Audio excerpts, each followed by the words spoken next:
Howdy R3W3, did you manage to meet Sue? Yes, and boy did she make mincemeat of me, Bob. Yep, that's my Sue. I told you her tongue is razor sharp R3W3. She swipes at me all the time. I guess you'll need special programming to deal with Sue. She called me Roger. I like it, Bob. It feels more personal. But Roger robots are so common. I'll just settle with Rog then. I couldn't answer her difficult questions, Bob.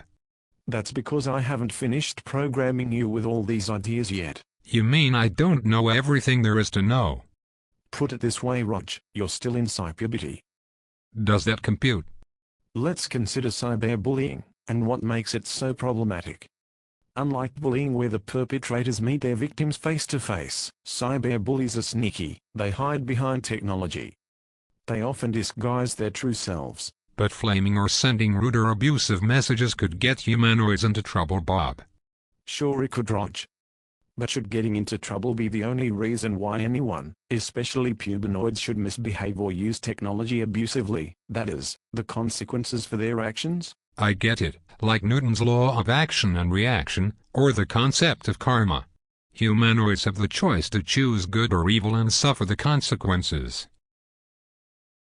But Rog, what about the idea that behaving like that is wrong, morally wrong? You mean humanoids should consider others' feelings and situations? Put themselves in others' shoes? Think before they act? Mostly in cyberspace no one is looking over other shoulders.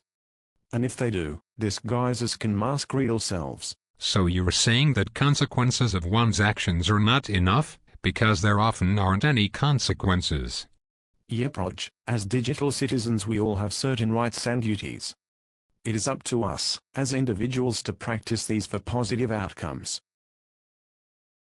Okay, Bob, I get your drift. Not just for ourselves but for the benefit of the communities in which we engage. Great, Rog, now you're beginning to reason. It's not acceptable to behave in a way, just because you can, and because you are not held accountable. You need to think about whether an action is right, or whether it is categorically wrong. But who sets the values of what's right and wrong? Doesn't that depend on the time, context and even culture?